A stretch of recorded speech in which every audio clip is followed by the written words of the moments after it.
I don't have one favorite film. I can't. The Chinatown Man? Some directors make movies, but Spike Lee makes statements. This is the list. On this list is what I consider the greatest films ever made. For over 30 years, he's pointed his camera at America and refused to blink. Brooklyn streets, jazz clubs, barber shops become his canvas. Every frame carries weight, every choice has purpose, every shot demands attention.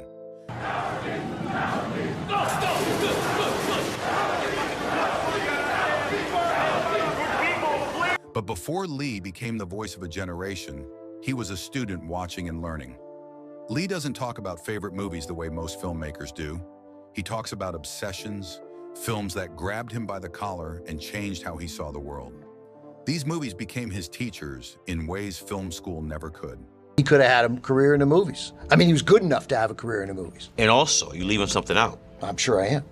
Wouldn't be the first time. What is Vita? These aren't just movies he enjoyed watching on weekends.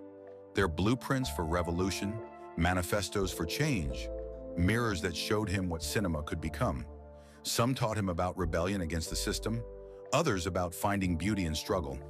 A few showed him that black stories could travel across oceans and still feel like home. Lee once said he doesn't make films to entertain people. He makes films to wake people up from their sleep. The movies that shaped him did the same thing to a young kid from Brooklyn. Here are the 6 films that didn't just influence Spike Lee's work, they created his vision and voice. 6. Sweet Sweetback's Badass, song 1971. Melvin Van Peebles' Sweet Sweetback's Badass. Song changed everything for young Spike Lee and showed him what independent black cinema could become.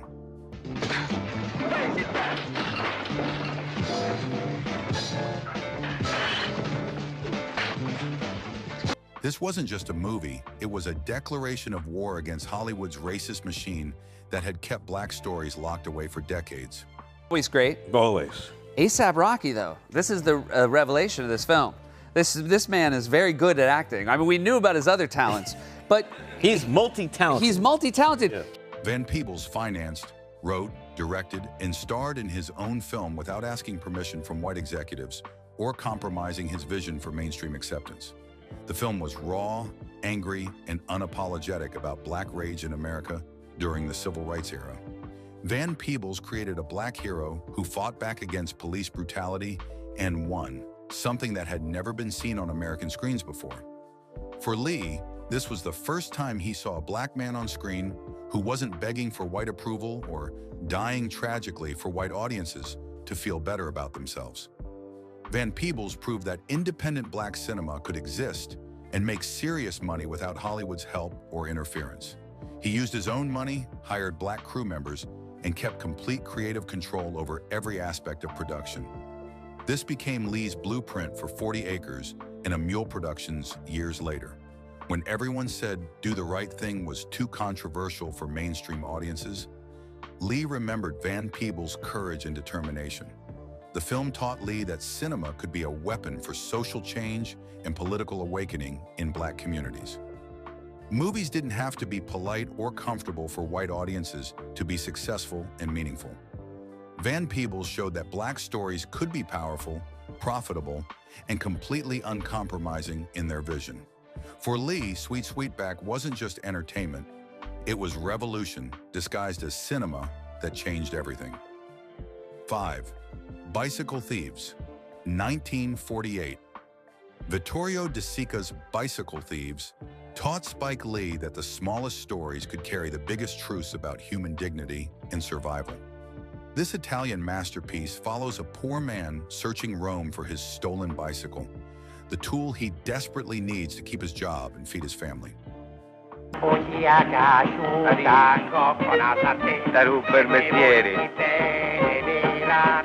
Lee discovered this film during his NYU film school years and was amazed by how much raw emotion De Sica packed into such a deceptively simple story about working-class struggle.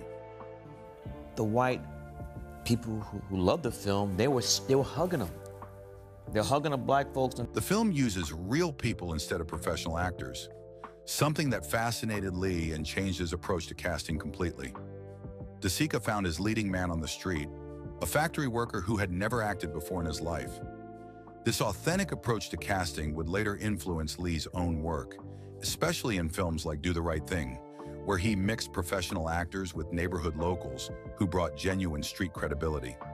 What struck Lee most deeply was the father-son relationship at the film's emotional center and how it reflected his own family dynamics. The desperate father drags his young son through the streets of Rome, and slowly the boy loses respect for his hero. Lee saw this painful dynamic reflected in his own relationship with his father, and later explored similar themes in his films about family, masculinity, and disappointment. DeSica proved that movies didn't need big budgets or famous stars to move audiences to tears and change their perspectives. A stolen bicycle becomes a powerful symbol of dignity, survival, and the daily struggle of working people everywhere. For Lee, this film showed that cinema's greatest power comes from finding the universal human experience in the most specific local details. Simple stories about real people could change hearts and minds better than any expensive Hollywood spectacle. 7. Samurai 1954. Akira Kurosawa's Seven Samurai became Spike Lee's masterclass in visual storytelling and epic filmmaking. This 3.5-hour Japanese epic about warriors defending a village taught Lee that movies could be both intimate character studies and sweeping historical dramas. The great Japanese film by the great Japanese filmmaker Akira Kurosawa is about a kidnapping. Kurosawa showed him that great cinema transcends language and cultural barriers to touch something universal in human experience. Lee was blown away by Kurosawa's use of movement and composition in every single frame. The way the camera moved with the samurai, the rain-soaked battle scenes, the careful positioning of actors in the frame. Every shot felt like a painting that could stand alone as art.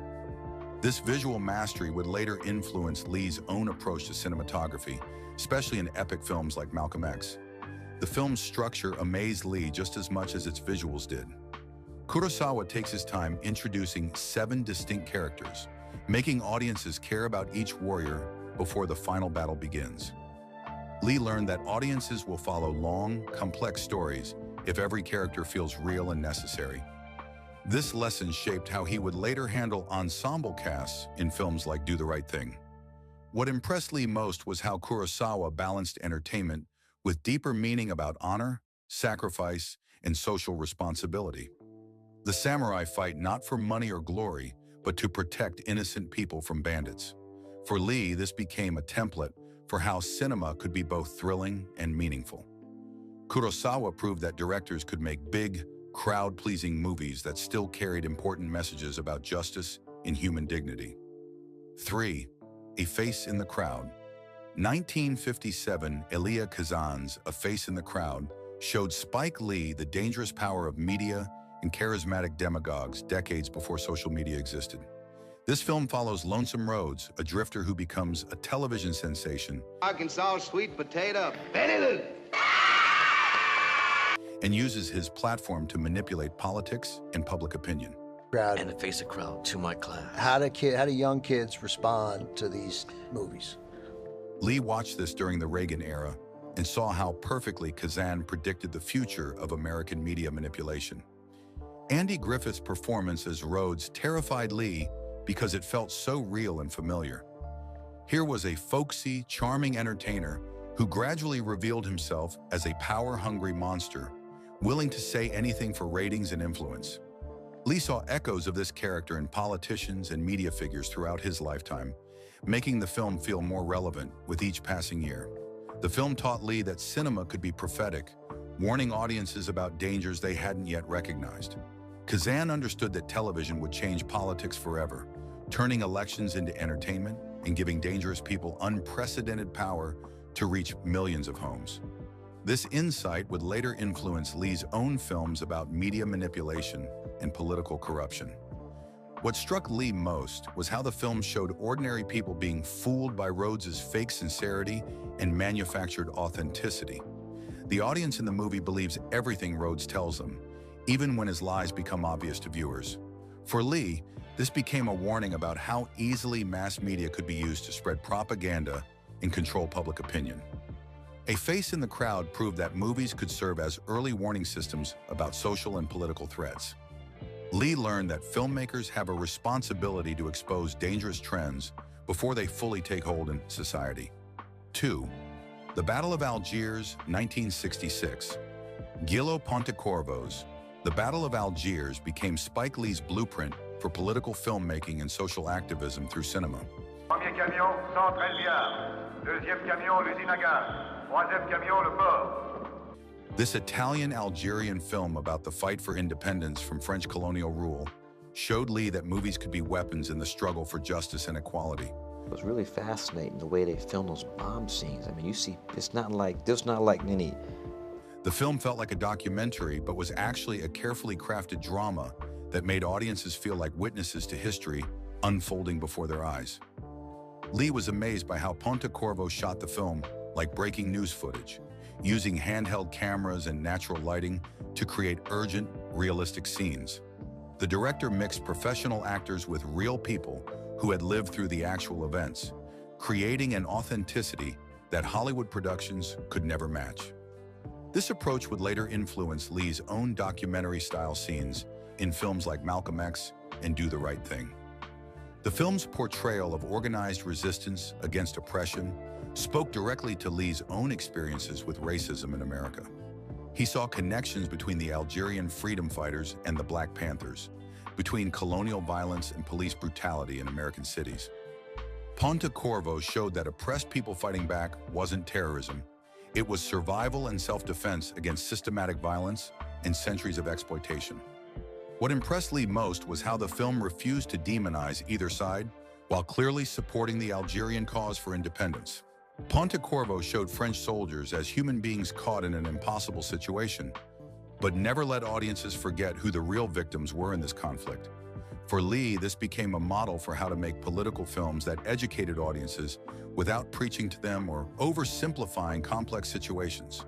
The Battle of Algiers proved that cinema could inspire real social change and political action in the world beyond movie theaters. 1. Black Orpheus, 1959. Marcel Camus' Black Orpheus became Spike Lee's most treasured film because it showed him that black stories could be poetic, Olha, Serafina, é a rainha da noite. Olha só como ela está contente. mythical, and universally beautiful without apology. Lyrical. It's called Black Orpheus, directed by French director Marcel Camus. This French-Brazilian masterpiece retells the Greek myth of Orpheus and Eurydice during Rio's carnival, with an all-black cast that radiated joy, passion, and cultural pride. For young Lee, this was the first time he saw black people on screen as gods and heroes instead of victims or criminals. The film's celebration of black culture through music, dance, and color completely transformed Lee's understanding of what cinema could accomplish for his people. Every frame burst with life as samba rhythms drove the story forward through Rio's favelas and carnival streets.